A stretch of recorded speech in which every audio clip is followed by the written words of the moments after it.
I never like lived with my mom until I was about 12 again. Wow. Oh, wow. And but that was here. And that was here. Because you came here when you were about 12. When I was 12 years old. Wow. So she left when I was 5. And she was just working. She was just working, sending money. Yeah. Like working, she would send like barrels with like food and clothes and stuff in it. Wow.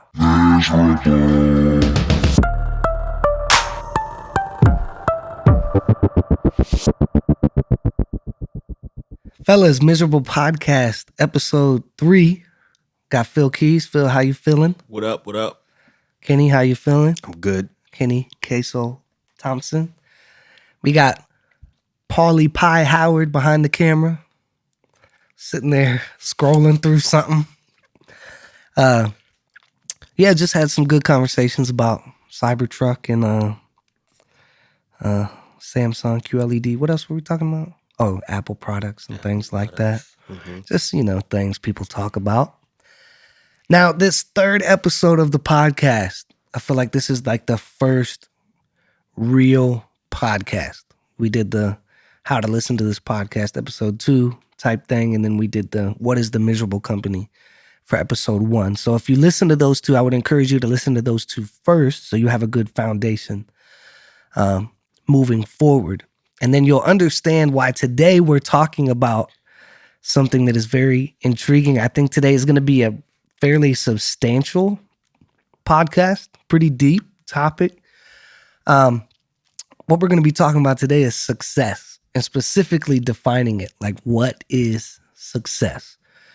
A lot of what the miserable company does is kind of predicated around this idea that there's unsuccessful and there's successful. And I think we need to distinguish moving forward. That's about wealth. You can be successful with it. You can be unsuccessful. Your health, yourself, as far as your effectiveness, your leadership abilities, your ability to get things done. So I wanted to kind of kick off this podcast with a really, really good discussion about what it means to be successful. And I'm really interested to see what you guys think. So let me start with this question. When you hear the word success, what are the things that flash in your mind? Happiness.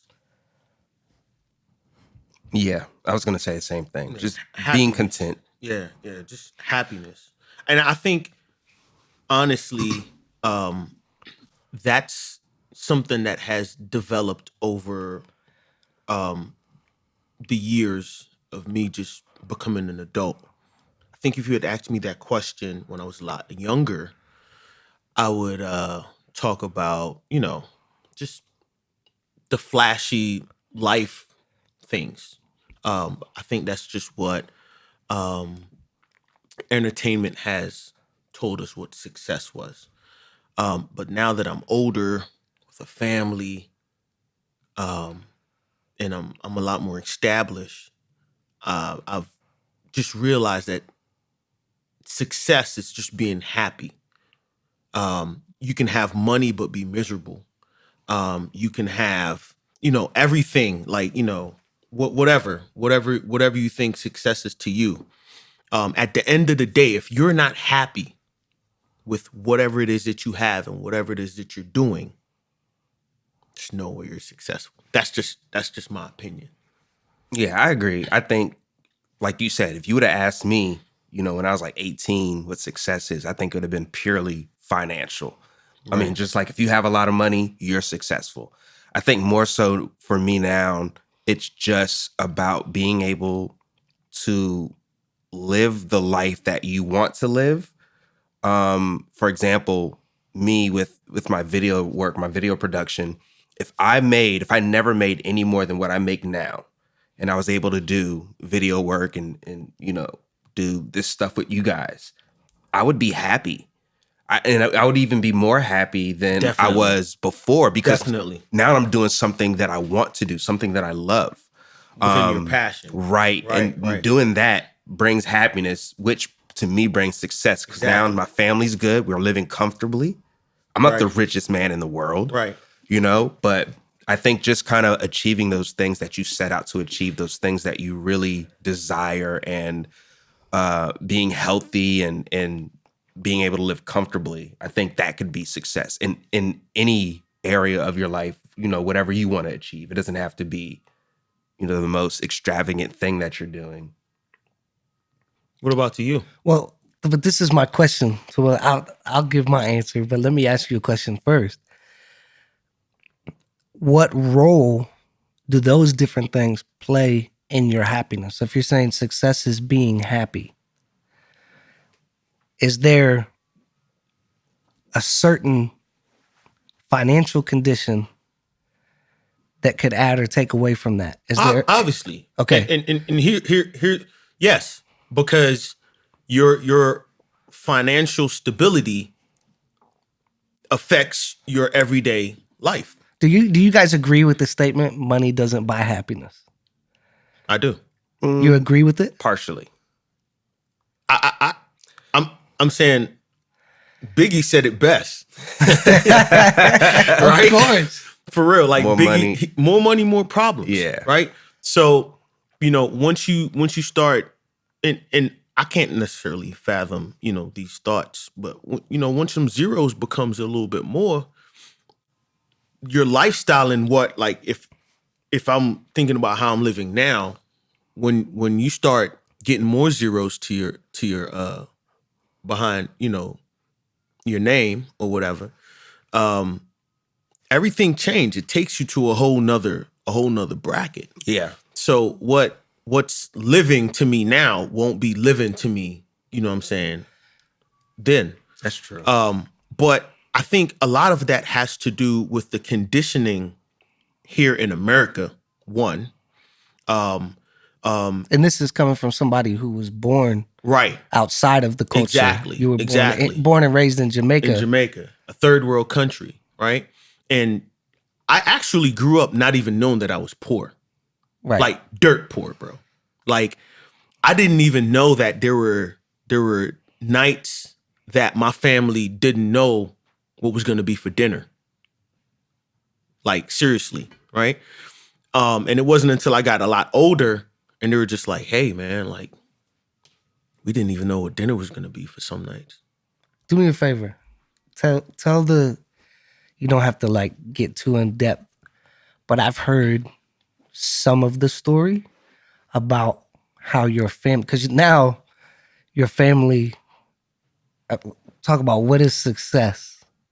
When I hear about you and your brothers and your sisters, very successful in what they do. Yeah. And where you came from, can you tell us kind of a quick story about how you ended up here and how your mother was basically the driving force behind getting your family here? Right? Definitely. My mom, she's like always been a hustler, like always. Not like hustling anything crazy, but you know, she's working. She's working, grinding, right? So she was working with a family they were visiting Jamaica. And I think she was either like taking care of their kids, like babysitting, or like cleaning houses or something like that. She would do a lot of odds and end jobs like that just to make ends meet. I think the family is like the Sheffields or something like that, if I'm not mistaken.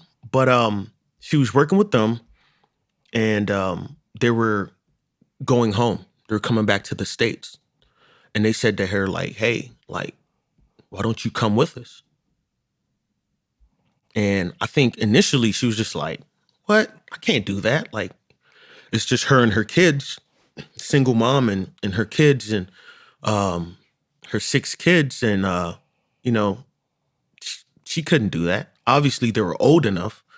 So I'm the baby out of the 6, and I think she just stepped out on faith, man.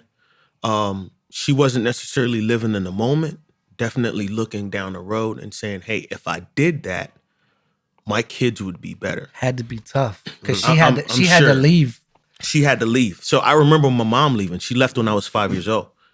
Wow. I was 5 years old, but like I said before, I think the comforting thing for her was that I had siblings that were a lot older and they were already in the workforce.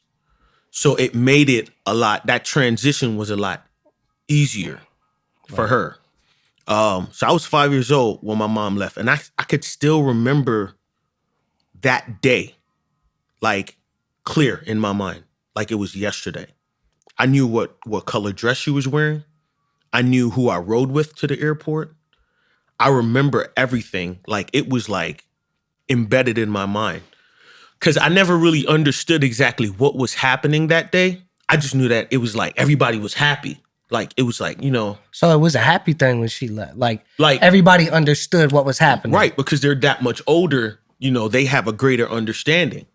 So just vibing off of everyone else, I was just like, oh, she's leaving. I don't get it, but it's Like, a good thing. this is dope, right? Like, like this is crazy. And back then, at the Norman Manley Airport, they had like this lookout, and it was like on the roof, and you could like back then you didn't have like the little conveyors that went out to the planes. You had to like walk on the tarmac and then go up the little truck ladder, right?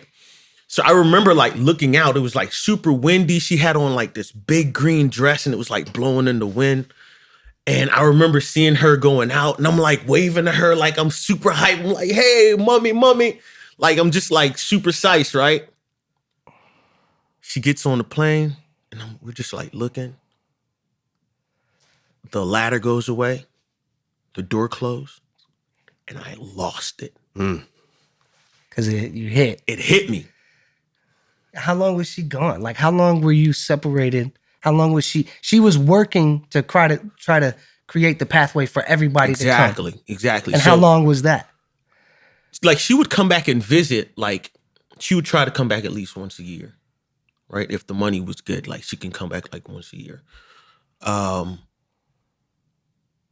But I never like lived with my mom until I was about 12 again. Wow. Oh, wow. And but that was here. And that was here. Because you came here when you were about 12. When I was 12 years old. Wow. So she left when I was 5. And she was just working. She was just working, sending money. Yeah. Like working. She would send like barrels with like food and clothes and stuff in it. Wow. Did you have a lot of contact with her even though she couldn't visit? Were you able to Yeah, there were phone calls. Okay. There were phone calls and stuff like that. Obviously, everybody didn't have a cell phone. I actually didn't know anybody with a cell phone. So it was a house phone. So if you was at the house, if I wasn't at school or something like that and she called, I would talk to her for a little bit. Okay. But, so yeah, man. So 7 years. 7 years. But the reason I ask you to tell that story, you're a very successful man. I know that your siblings are all over the world. Yeah, they're there. Qatar and Abu Dhabi and Right. The whole family has you see the legacy that your mother left with what she did. Definitely. And what's funny is the first you talk about she wasn't worried about what was happening. Then she was looking down the road, talking about stepping out on faith, talking about believing in yourself. To I don't even like saying it's not to walk away from your family. That would be a terrible way to phrase it. Right. A better way is to sacrifice Yeah, that's what time with your family so that your family can reap the benefits. And what's crazy is like your mom has grandkids now. Right. You got kids. Right. That your kids are on the shallow end of things. They're wearing things. They're riding in things. They're going to places that they would have never experienced had she not done what she did. Indeed. So, talking about a success story, but also a painful story. Yeah. Like, you know, you can see you getting emotional when you talk about that from 5 to 12 years old, man. That's being raised by your siblings, Yeah. talking to your mom on the phone, seeing her once a year, if If it was that. possible, you Right. know. Did you have, at 12 years old, when you came to the States, did you have a better understanding? Did you get it? Or did it take till you were It took a while. 20, you know, whatever, Yeah, you know? it took a while. Like I remember even getting on the plane and coming over, right? When my sister Lorna said to me, it was like, yo, you gotta pack up all your stuff. I was just like, what? We're moving? She's like, yeah, but we're not taking like everything. Just take like the really important stuff. I was just like, oh, that's crazy.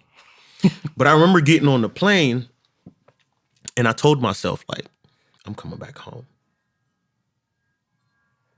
I'm coming back home. Like you were going to go back to Jamaica. I'm gonna go back to Jamaica. Wow. Like I'm going back home.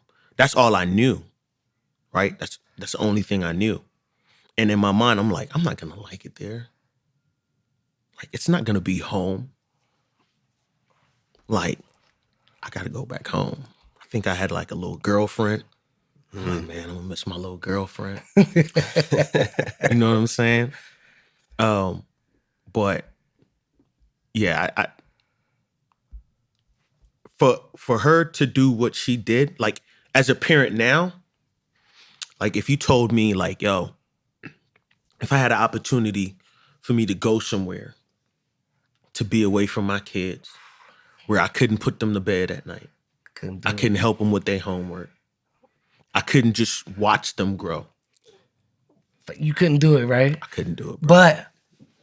But because your mother has put you in a position where you don't have to. But it's a gamble though. But here's the thing, Right, But it's because she did that. Right? But that's faith, bro. Like to know that, look, if I invest this time, not necessarily my kids might not see it, but my kids' would see that. And she says that all the time. She's like, yo, God told me that the seeds that I'm planting now, my kids will reap from that. And I'm like, that's crazy. Like she'll say it like every once in a while, and it never really set in. Right. Until now that I have kids, I'm just like. So I had this experience today and I thought about you. And you can relate to it as well because you have a son who's now growing up. Yeah. And he's taller than all of us, Yeah, you know. right. But we were out to eat today. And this older guy was sitting there and just walked by. He was like, we had been sitting there for a minute and I walked back by and he said, you got beautiful kids. And I said, oh, thank you. And I could tell he like wanted to talk a little bit. So I kind of like stalled and he was like, yeah. And, you know, he was just complimenting. He said, you look like you're a good dad and stuff, which nobody has ever really said to me, which I thought was like mad cool. And I was like, yeah, that's actually a very encouraging thing to hear, especially from an older person. But then he said something that hit me so hard. And people have said it before, but I never listened. He said, yeah, I used to have little ones. Now they're all grown up. And then like I walked away. And for the first time, I was like, that's going to be me one day. Like what I have right now, I won't always have. Yep. I'm going to be the guy one day looking at somebody else's kids going, that used to be me. Like that hit me hard, you know? And I can't imagine, like you said, you know, it's funny because I hear stories that my dad has told me and I see where my dad came from. My dad always jokes that he was so poor he didn't have a pot to plant flowers in or whatever, you know. And he says things like that. And then you go back and I see where he grew up. And it's like this, I mean, the house is smaller than this room we're in, Right. you know?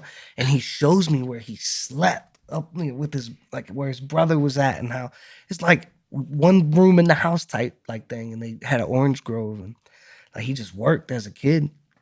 And, you know, I look at things sometimes and I'm like, man, like you can't take for granted whatever success I have. I'm only building off the foundation that my father and my mother gave me, and the foundation that his father gave him.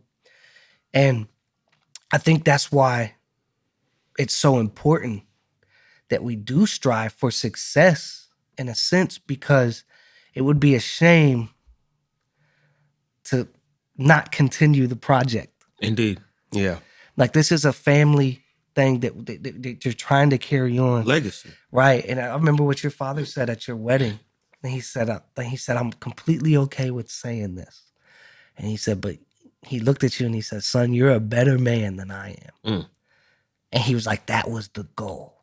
You know what I'm saying? And that's like, you see those things, and we're talking about success, right? So what is success? So you asked me what my definition is. I have to split it up in two ways. I think success is happiness to a degree, but I would almost change the word happiness for me to contentment. Because to me, happiness can be kind of fragile and fickle, whereas contentment, whatever happens, I'm content. Right. In every situation. Like, if the money wavers, I'm good. And of course, I can't go broke, I got kids, Yeah. But like, I would look at it more as contentment. And then I happen to think there's a Maya Angelou quote that says, success is liking who you are, liking what you do, and liking how you do it. And that, to me, that's good. Like, that's along with the contentment and happiness side. Like, liking who I am as a father, liking how I father, and all of those things, liking who I am in general, and being content in all of these things. So that's part of it. But if I really split it up, your mom said it may not just be my kids, but my grandkids. So like, to me, when I have kids now, and everything I do, there's something in the back of my head that's like, how does this benefit them? That's everything that I do. Everything. Everything that I do. How is this going to benefit? Like you said, looking in the long term, like, how is this going to benefit my kids and their kids? How is this not wasting the foundation that my father gave me? Right. That my mother gave me, And so I'm in this weird place right now where I'm caught in between the shallow success.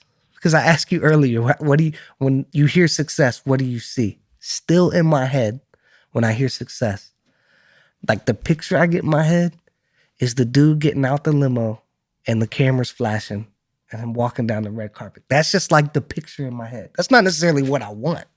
Right. But that's what I've been trained and conditioned to associate with success. And I think and it's something that our society has just kind of like done to us. Yeah. Like, it's, yeah, for sure. I wouldn't, well, I guess we could say it's like brainwash, right?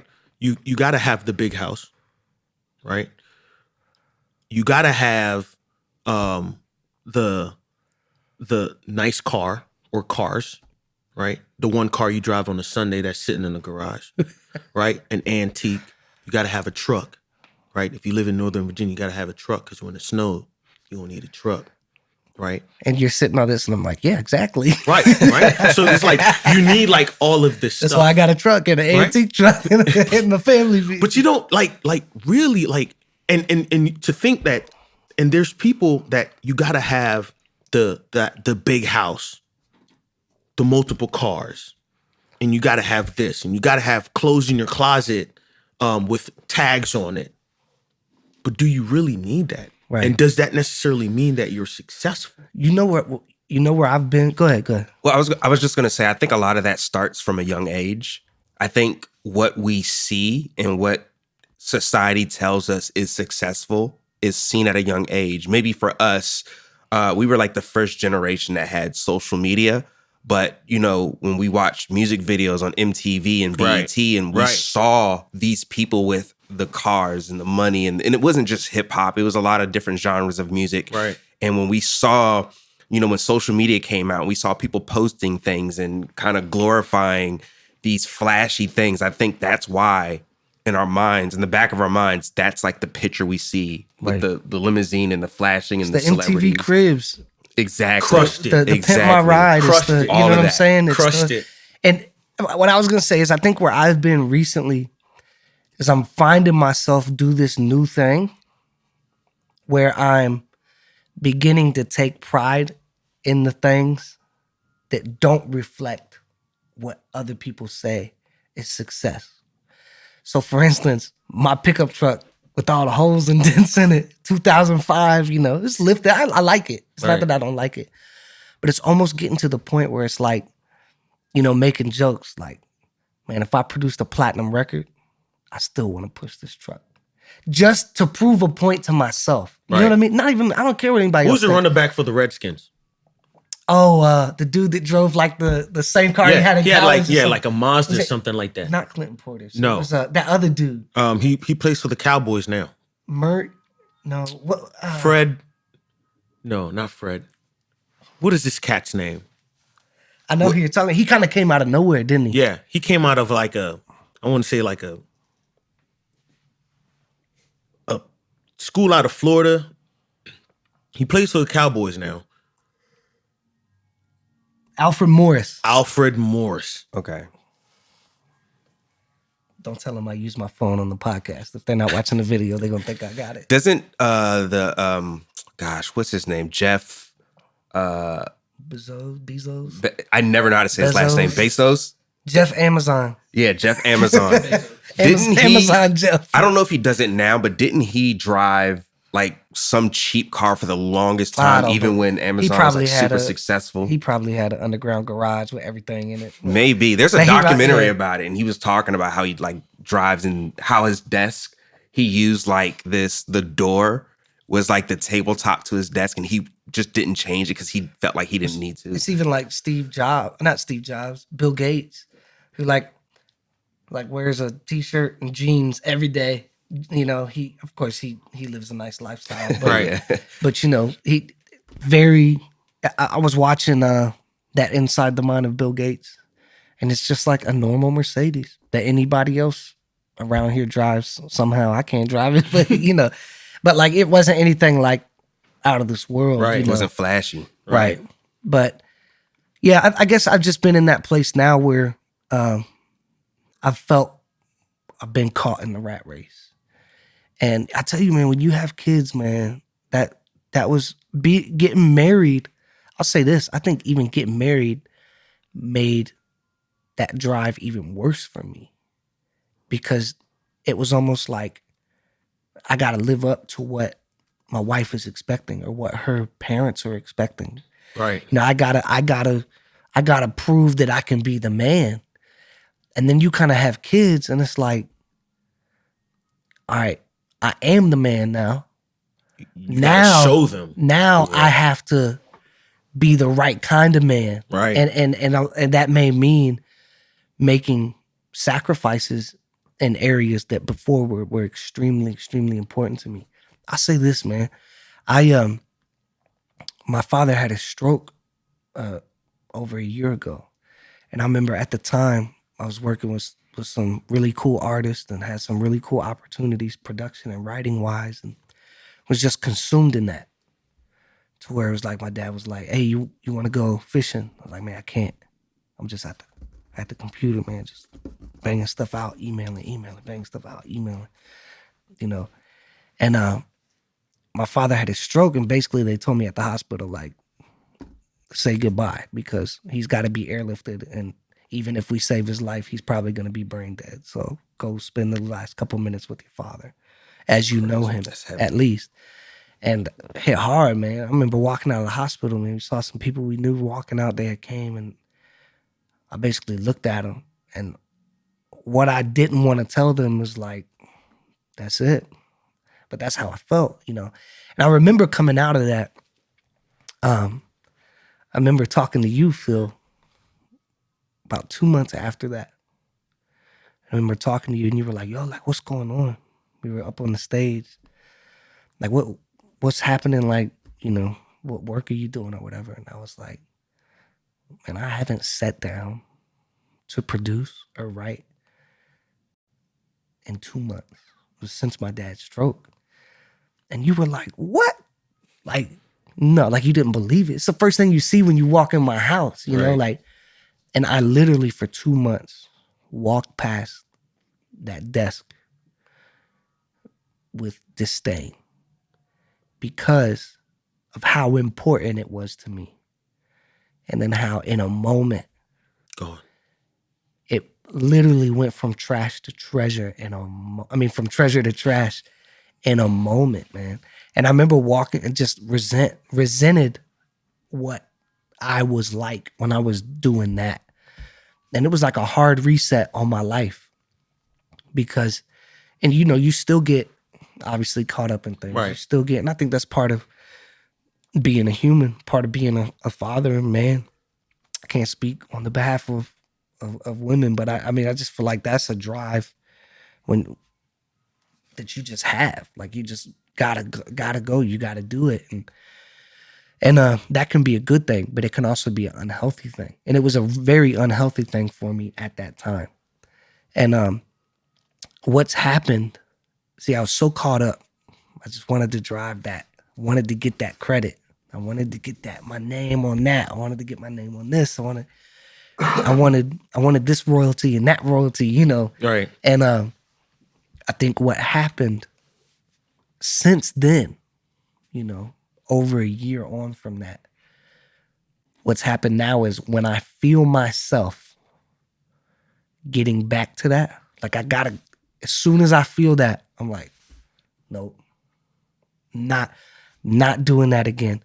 Because I had this really shallow, terrible idea of what success really was. But I think really, if you really look at what's happening, right? It's if you take this one formula and if you kind of just put it over, you know, your career, your health, your marriage, all these different categories, balance. Everything needs balance. Your body needs balance. Too much of anything ain't good, right? And I think a lot of times we consume ourselves. And that's my nature. Y'all know Right. me. Yeah. Y'all know me. Right. That's my you nature. go in. Like when you go in, 100%. you go in. No bathroom breaks, no That's sleep, it. no That's it. eating, just My man be like, yo, like I couldn't go to sleep, so I went over, I wrote a song, dope song, listen to it. Bro, I've seen this dude tell me that he has to use the bathroom. And then 5 hours later, I'm like, did you go use the bathroom? He's like, I never went. And I'm like, are you serious? Just locked in. but I get those, what they call them, right brain shifts or whatever, where I just get lost in what I'm doing. Y'all know, y'all always make fun of me because y'all like say my name 5 times and then like 2 minutes later I'm like, huh? Hey, did you say something? But yeah, I've lived that, man. I've lived with anxiety. I've lived with that constant pressure. Like I have to be doing this. I have to be doing that. Why haven't I accomplished this? I have to have this done by that time. But I tell you what, man, maybe it's because I'm 33 years old. Maybe it's because my father stroked. Maybe it's because I've had kids. But I've realized that if I attained absolutely everything that I want to attain, but I did it like that, I would not be successful. Absolutely not. And I think part of that is meeting people and having friends. Like my biggest dream, 2-3 years ago, my biggest dream was to win a Grammy. And I think about that now, or just to have my name on a project that won a Grammy. Producer, whatever. And I think about that now, and like it's almost laughable to me. Like that's how much my priorities have changed. Do I still want to win one? Indeed. Of course. But I think part of that too is sitting in studios and talking to people who have won them and hearing stories of people who have won Grammys and said, my life after that was complete downward spiral. I've never been more depressed than the day after I won my Grammy. It's like, yeah, Grammys are great, but if you're losing this, it means nothing. And I've seen that now, and it's like, now I think what it's allowed me to do is So when I feel that anxiety, I feel that pressure, that need for success, I literally just stop. And there's days where I'm like, I'm going to go work. And I start getting that feeling and I'll literally just stop myself. Physically, mentally, just get up and walk away because I know myself. And if I start down that again, it's an ugly road. Right. And it's a place I don't want to be. You know what I'm saying? So I think that, yeah, there's that element to me too. Like, and I guess that's it. It's being content. It's just that accolades don't mean much to me anymore. I think because I figured out at the end of the day, the guy, what's his name? The guy who wrote Ignore Everybody. McLeod. His last name's McLeod.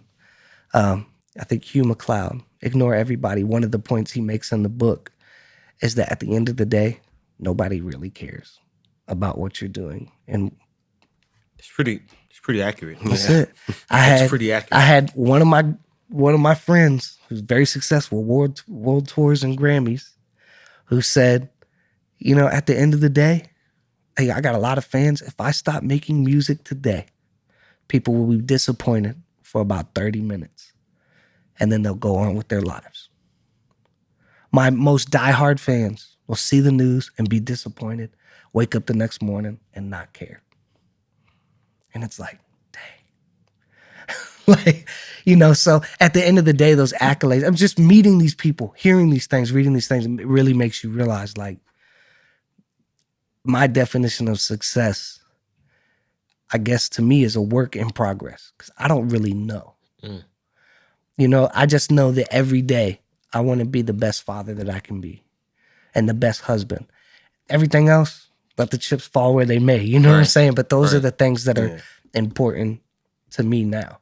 I mean, I also think that your definition, anybody's definition of success is constantly evolving. Definitely. For example, this year, you know, I did some freelancing for the first time, and I kind of like sat back and kind of looked at everything I did over the year, and I was like, dang, this was a successful year. If I have the same year next year, I don't think I'll see it the same way. My definition of success in that area is going to be a lot different. Same thing with health. If you're constantly deteriorating, you know, you're going to want to get better. If you get just a little bit better and then the next year you're not, you know what I'm saying, depending on whatever it is. Right. So I think it's always evolving. And I just think that it's a good thing that it's always evolving, because if your definition of, I mean, and don't get me wrong, some people, they want the same thing every single year. But again, it comes down to what you were saying. It's just about being content. And if that's what they want, then if that's what they want, that's cool. I think happiness is a good thing, man. You know, to be happy in where you are, and just feel good about it. You know, you wake up in the morning, you just feel good. You just feel happy. I feel like happiness has become like a thing of the past. Just people are just so angry. And it's shallow too. Because like we don't even do things because we enjoy them anymore. Exactly. We do things because it's either what you're supposed to do or it's what you're supposed to post that you're doing. Right. And that's why, like, unintentionally, I haven't been on social media. I haven't been like, I'm not getting on there. I just literally in 3-4 months, 5 months, I just have not been on. And part of it is because, for instance, this is a perfect example. When I stopped posting pictures of my kids, I started taking pictures that I liked. Think about that. So before, it was like, I want people to see my kid doing this. Bop. You take a picture. Now, I'll be sitting on the couch, my daughter doing something ridiculous, you know, under the Christmas tree or whatever. And I'll just be like, I want to remember this. Bow. And I'll take it. And when I'm thumbing through my pictures, it's those pictures that hit me the most. Right? So I told Becca the other day, my wife, I said, you know what I've realized? Now that I don't take pictures for other people, I'm taking pictures that I really like. Yeah, you're doing it for you. And what that has done, when I had that revelation, I thought, what else am I missing out on? And it has challenged me, and it's been annoying too, probably for my wife, because it's like, we got to do this. And I'm just like, why? Why can't we do something? Let's make something up. Right. That nobody else is doing. You know, just because that could be our thing or whatever, you know. So, man, and how does that translate then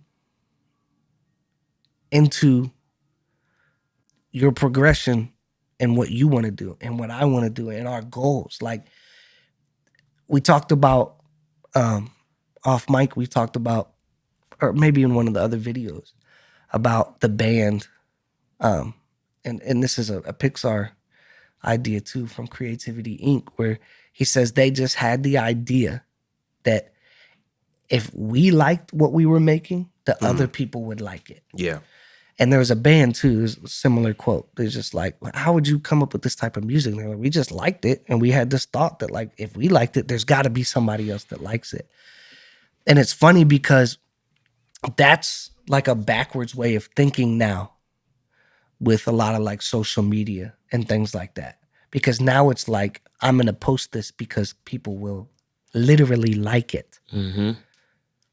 You know, and I wonder how though, like, and it's like this, it's like even me producing music and working with artists, and I've made stuff before and they were like, oh, that's kind of contrived. Like, it sounds like you're trying to make something else. You've told me that before. Yeah. And it's like, yeah. So then it's this discovery of, what do I even like?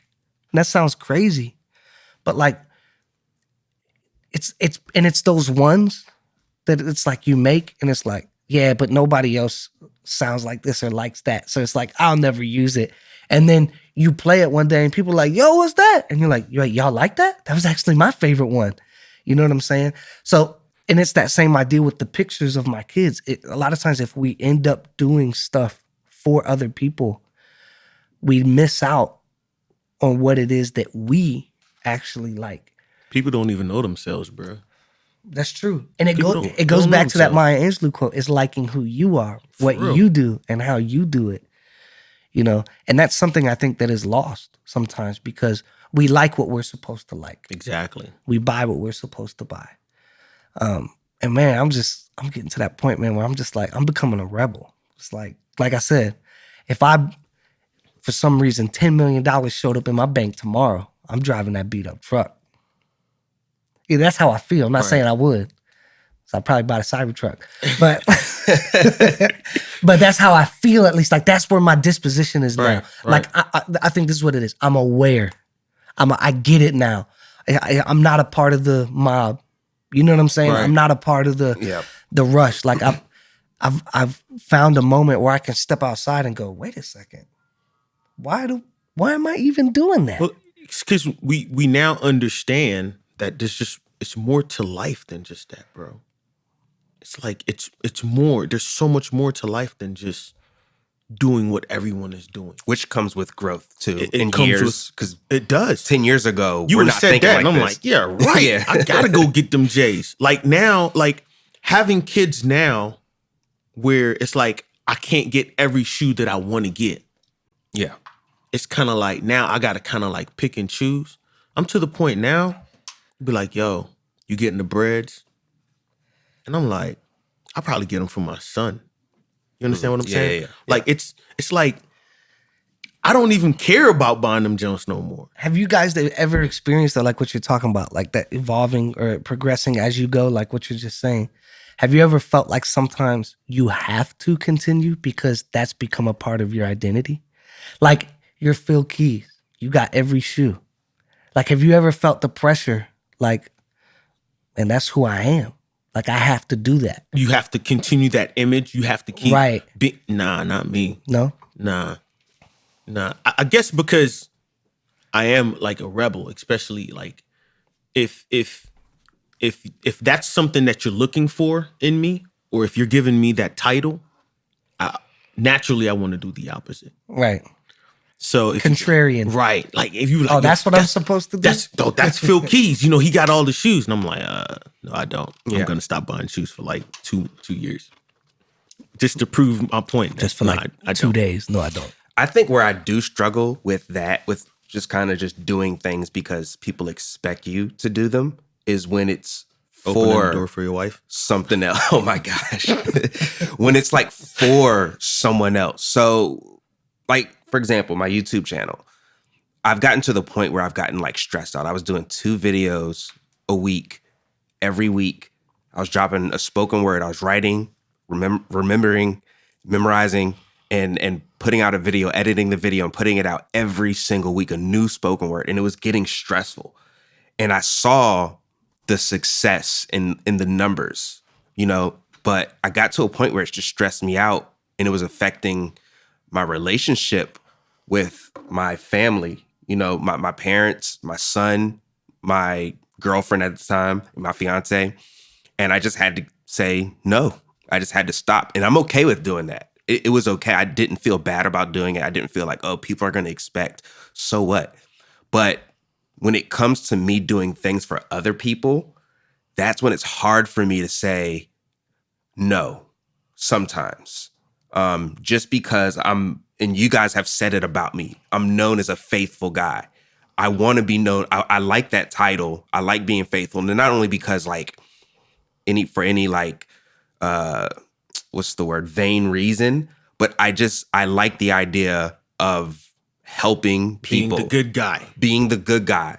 Somebody needs me, I want to be there for them. Which notoriously, that's your reputation. Right. So, but So like, hey, Kenny, do you want to go to New York? When? In an hour. I need a ride, you know, because my plane got canceled or but whatever. that's different because See, he's justifying it for himself. no, I'm gonna tell you that's different because I like those adventures. Right. Sometimes it's hard to make it work for me, but I like those adventures. But I mean more so like I'll use this as an example, and maybe not this. This is just like a fake example, but like playing the drums at my church. Sometimes, you know, if I have something else going on, something else I might need to do, maybe I need to take that day and spend time with my family. It's a lot harder for me to say no to that because I know people are depending on me to show up on that Sunday.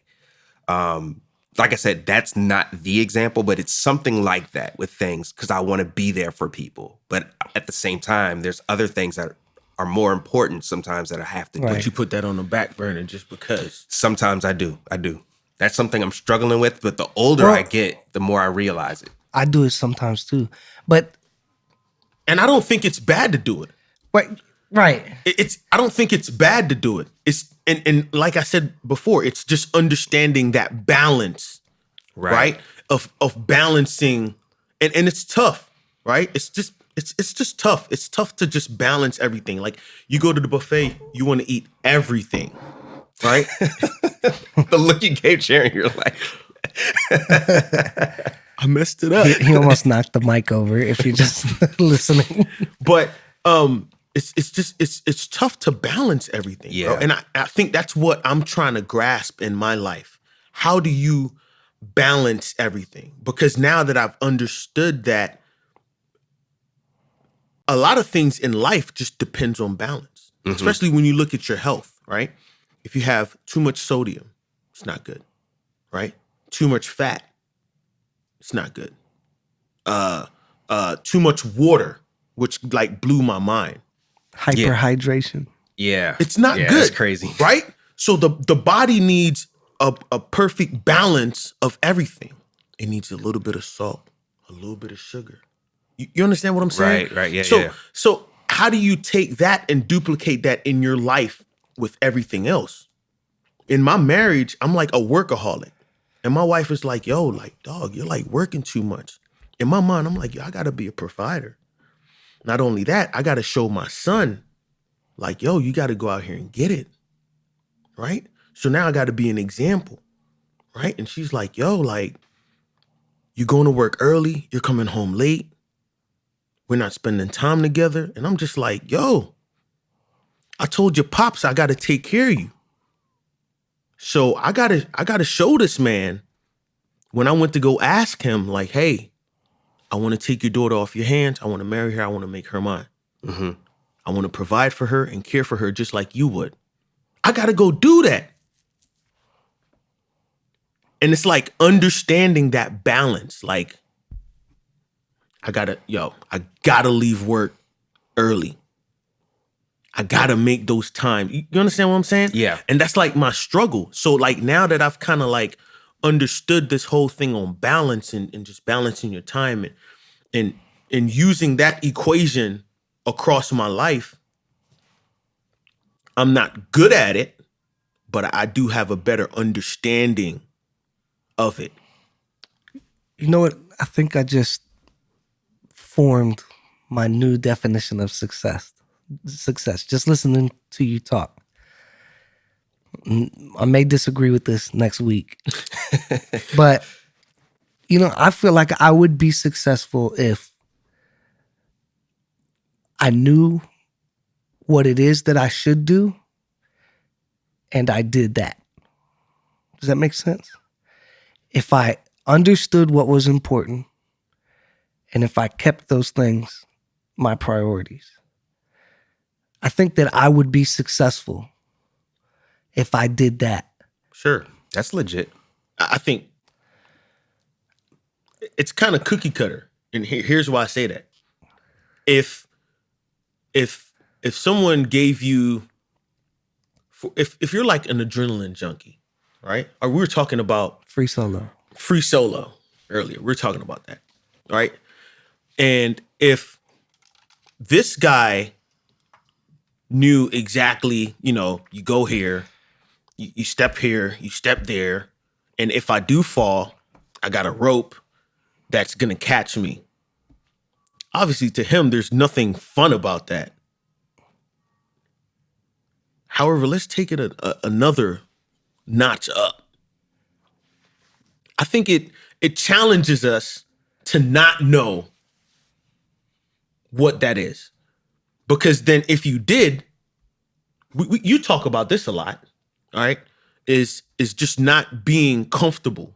I never forget, there's one time when we had just really like started playing music together. And it's like you're to like stretching me.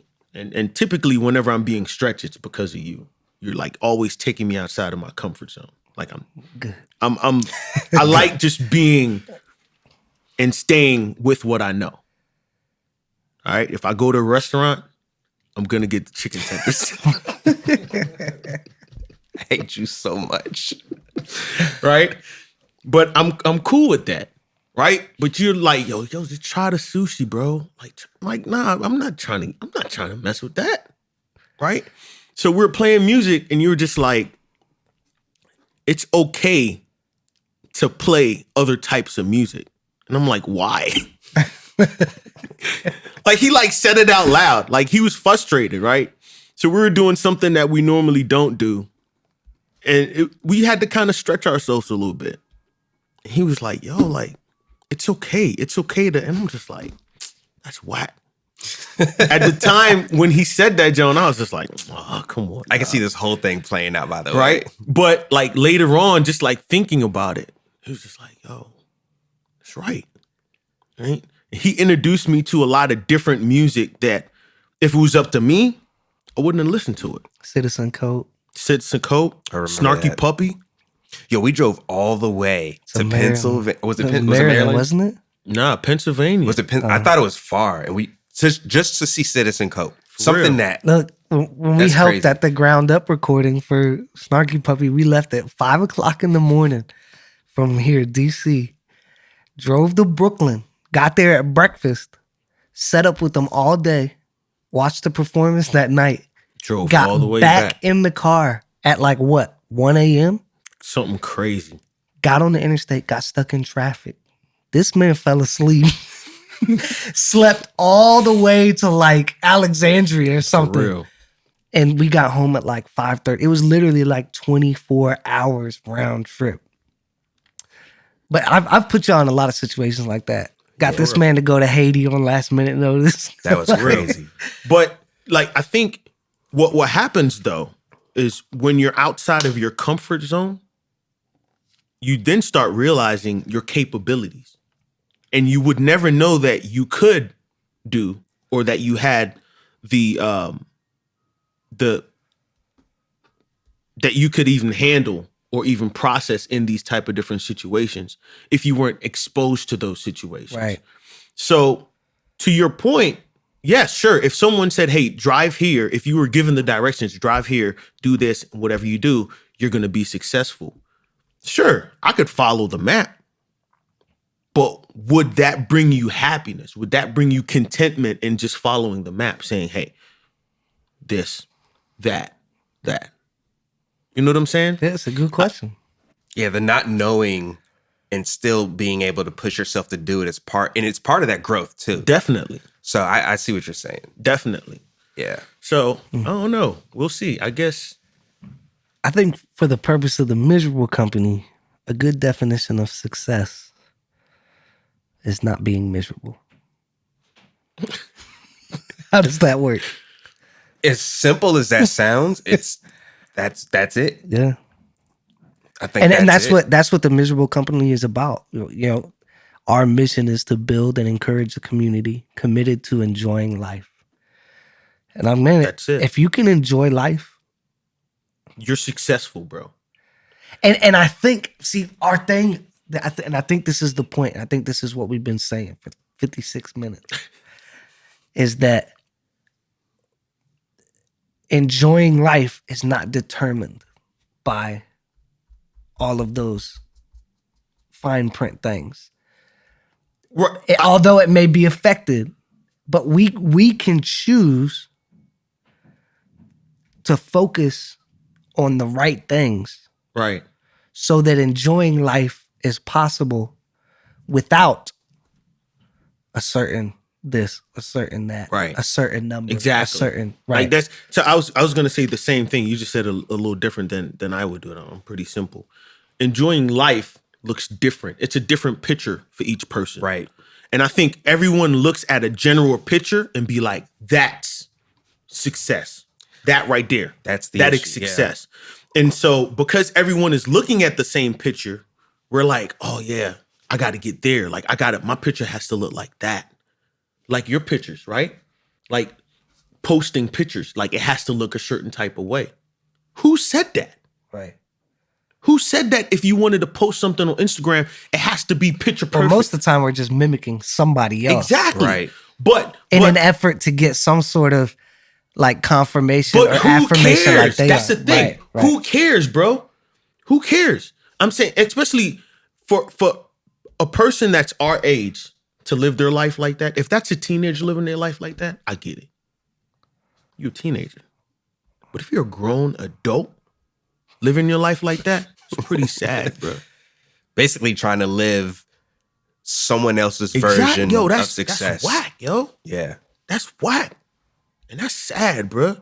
But honestly, I think just success just looks different. It looks different to everybody. Yeah, I agree. You know what I'm saying? And whatever makes you happy and however that looks. I almost feel like if it's really hard to define, and I know this might change from even moment to moment. A couple years ago, if somebody said, "Do you think you're successful?" I would have probably said no. Since then, not much has changed. If you ask me that question, I would say yes. And I think 90% of that is my state of mind. And like I said, I don't, sure, yes, other doors have been open. Yes, things have happened, like, yeah, awesome. But I think a lot of it is putting things in perspective, like we've been talking about. I'm proud of what I'm doing. I'm proud of what I've done. I could very easily choose not to be. Wow, that's heavy. So however You can choose. Yeah. however it's defined, all I know is now I'm very, very proud of myself, my family, what I'm doing, day in and day out. And I still don't know what I think success is, but I'm successful. And I'm okay with that, I think. And maybe that's like you're saying, it's just a fluid thing. Yeah. Yeah. Any closing remarks? Just ended, dog. We're 4, 3, 2, 1, 0, 1 hour. We did it. Paulie, was it difficult not to interject? Yeah. He's like jealous. I'm glad He's Paulie mad. didn't get to interject. He's mad he wasn't in on this one. Hey, thank you guys for listening to the podcast again. Appreciate you. Subscribe, share, Like. and why don't you get on social media at The Miserable Co, and get at us on Facebook, and let's get this community going. Tell us what you think your definition of success is. And even better yet, let's get real. Do you think you're successful or not? Let us know. I'd love to read some stuff back to you on some upcoming podcasts of what you guys have said. If you're listening, please let us know. Thanks for listening. Really appreciate you guys. Until next time, stay up. I didn't plan that sign off.